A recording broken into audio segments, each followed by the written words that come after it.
What is going on, guys? It is Wrestlelamia here, back with another news video. Now, the news never stops and neither does Wrestlelamia. We have got some other news, but forget all that shit. Let's get straight into the top story, as CM Punk is back on WWE Television. Yeah, this isn't a dream. Do not attempt to adjust your television set or monitor. This is not a drill. You are literally seeing CM Punk on WWE Television for the first time since 2014. Punk was introduced at the end of WWE's backstage show last night to confirm he will be on next week's show. WWE released this statement. After a nearly 6-year absence from WWE Television, CM Punk made a shocking unannounced appearance on Tuesday night's episode of WWE Backstage, FS1's new weekly studio show. The two-time WWE champion arrived during the show's final moments, entering to the sounds of Living Colour's cult of personality Punk's entrance music during his storied in-ring career. Punk mentioned, "It's as simple as this, just when they think they've got the answers, I change the culture." And then he added, "I'll see you here next week." Within minutes, the WWE on Fox Twitter account confirmed that Punk will make periodic appearances on WWE Backstage beginning next Tuesday. We are definitely tuning into next week's episode. This is just unreal. After rumors and rumors and rumors of Punk's return, we finally get it. It's a shame that it's on WWE Backstage, but that's something better than nothing, isn't it? Hopefully, this is the first step to Punk's actual return into the wrestling ring. Okay, that might be too far ahead, but we can dream. And obviously, dreams do come true. Like seriously, this is the first time we have seen CM Punk in WWE since 2014. We're all so hyped. But that was the top story. Let's move on to the next bit of news, as WWE has edited Seth's reaction from boos to cheers. It's no secret that promotions use audio After Effects to change the crowd's reaction. Getting the effect they want, fans be damned. Case in point, Seth Rollins' appearance on Raw televised on 11th November.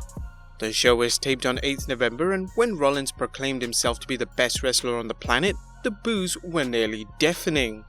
According to TalkSport's Alex McCarthy, "Just watch Raw back. Anyone in attendance back me up here. Seth Rollins' line, 'I think I'm the best wrestler on the planet,' was roundly booed, yet they've made it sound like a majority cheer on the broadcast. Weird that they do that." Ringside News is also reporting that the crowd's reaction to Rollins wasn't the only one altered in the editing room. The Lana segment also didn't receive nearly the amount of boos that it did in the videos that recorded the crowd's actual live reaction. We have even heard that the WWE used crowd shots from an October Raw instead of the Manchester crowd during Rollins' speech. This was done to show a cheering crowd during his promo. It seems like WWE did what they could to edit the audio in several places throughout the broadcast, even inserting into video pieces like the Singh Brothers' backstage angle with R-Truth. One might think the WWE would work harder on changing the way fans react by changing storylines and the wrestlers they push, rather than changing the audio and video. Next up, Braun Strowman claims he ran Jon Moxley out of the WWE. The ongoing war between the WWE and AEW continues to feature social media skirmishes between the stars of both promotions. Recently, Braun Strowman posted the following on Instagram: "When you laugh in the face of competition, cause you know you are the baddest MFer in the business, regardless what the pencil does," and a load of hashtags. When a fan described Jon Moxley as the baddest in the biz, wrestling's monster among men and the wrestler most likely to succeed the Big Show as the WWE's biggest job guy, commented, "I drugged that dude so bad, he had to go to another promotion." What do you guys think of Braun Strowman's comments? Okay, this is a weird piece of news, but we've always been curious. Now, do you ever wonder how wrestlers deal with competitors' body odor? John Cena dished the dirt during a recent appearance on the Kelly Clarkson show. According to the face that runs the place, wrestlers cut each other some slack when it comes to BO and breath, but there's only so much they'll tolerate. We also have this way of policing ourselves, where if somebody gets a few more mulligans than they should, we're like, "Hey man, it's our office out there, could you get it together?" Cena told Clarkson he would eat up to 3 packs of Tic Tac breath mints a day. Little excessive, don't you think? Some fans might think Cena's in-ring work stinks, but his breath apparently can't be faulted. Next up, Raw's ratings erosion. The ratings for the 11th November Raw are in, and they continue to drop. PW Insider's Dave Shearer reports, The 11th November edition of Raw brought in 2.04 million overnight viewers for this week's taped show, down from last week's 2.136 million overnight viewers. Hour 1 was actually ahead of last week, but by hour 3 they fell under 1.7 million viewers. They can at least say that they held up well against a massive Monday Night Football game, with the formerly undefeated San Francisco 49ers losing to the Seattle Seahawks in an overtime thriller, which did 15.978 million overnight viewers, up from almost 2 million viewers from the 13.979 million overnight viewers that Monday Night Football did last week. Now if you look at the ratings, two things are very troubling. Number one, it looks as if Raw has fallen back into losing viewers as the show progresses, and number two, it looks like Raw's ratings are back to declining. Looking at Raw's ratings decline, we can't help but think that the word erosion best suits the WWE's flagship show. Yep, erosion is the best word to describe Raw, as the show continues losing a few thousand viewers here and there. It may seem negligible at first, but not over time. Next up, is Vince selling the WWE? Do you think a major entertainment conglomerate would be interested in buying the WWE, and would Vince McMahon sell the multi-generational business? Former WWE superstar Ryback thinks it's only a matter of time before Vinnie Mac sells the WWE.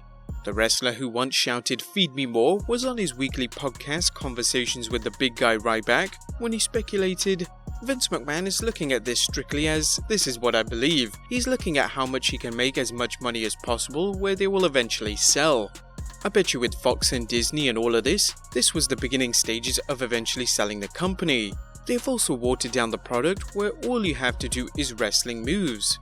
You don't even have to know psychology or look the part, you just plug these guys in and say, hey, we have a school, they learn a bunch of moves and we can put them on television, and this is our business model where you can now take over. You don't even need us to run it. Honestly, they look at this as such a business, and the way they made their product, that is what they're doing. All Vince McMahon cares about is money. I made it, we had our run, make as much money as humanly possible. In our final year, we will make 2 billion this year or 5 billion and that's it. And you guys can take over the wrestling. It wouldn't surprise me. It just doesn't make sense with so many things that he has proven to me, where Vince has even told me that he is a businessman. The only thing he cares about is making as much money as possible by any means necessary. What do you think? Would Vince actually sell the company later on, or will he give it to Triple H and Stephanie McMahon? Next up, the reason for Rowan's push. In case you're wondering why Rowan received a big push during his feud against Roman Reigns, it appears that this was a test by Vince McMahon. Pro Sports Extra's Brad Shepard recently tweeted, I asked a source in WWE about Eric Rowan's recent push, and they told they were giving him the typical big man monster push to see what he can do with it. If you follow the WWE for long, you probably know it's common for Vince McMahon to push superstars hard, then pull back on their push to see how they react. If this is still WWE policy, look for Rowan to star on Main Event very soon. Next up, Dolph Ziggler hopes John Morrison returns to WWE. Is John Morrison returning to the WWE? Well, stories keep changing on whether he will or he won't. Nevertheless, Dolph Ziggler hopes so, as during a conversation with TalkSport, Ziggler commented, I keep hearing that too. What the hell? He's a friend of mine. We hang out and do things together. I just did a little cameo in a short movie he did a couple of weeks ago, and then he posted these pictures of the two of us, and then I posted them like, this is cool. Then everyone is like, confirmed, these guys are a tag team. They're dressing like Double Dragon. They're back. And I'm like, guys, he's a friend of mine, and I was doing him a favor. He keeps it under his coat about what he's doing, but for 3 years he's been telling me he's coming back. So I don't know if he's messing with me or what, so I stopped asking him. I hope he comes back. It's been a really long time. It'll be so refreshing to see him. He and I 10 years ago on these overseas tours would either start the show or wrestle before the intermission. First half main event, where we were given free rein to tear it down and have a blast. Hopefully he's back soon? I don't know. And our last story, AEW's win-loss records are going to be reset. A recent tweet by AEW's Nick Jackson has fans speculating AEW may end its win-loss rating and start over, perhaps as a new season at some point. When a fan asked Jackson if, do you have a way of booking around the possible problems down the road that you may encounter with the win and loss record? Jackson replied, it'll reset. But there you have it guys, all the wrestling news for the 12th November 2019, including CM Punk's frickin' return. Did you ever think CM Punk would return to the WWE? Let us know in the comments down below, subscribe if you haven't already, follow us on Instagram and Twitter, and I'll see you next time with some more wrestling content.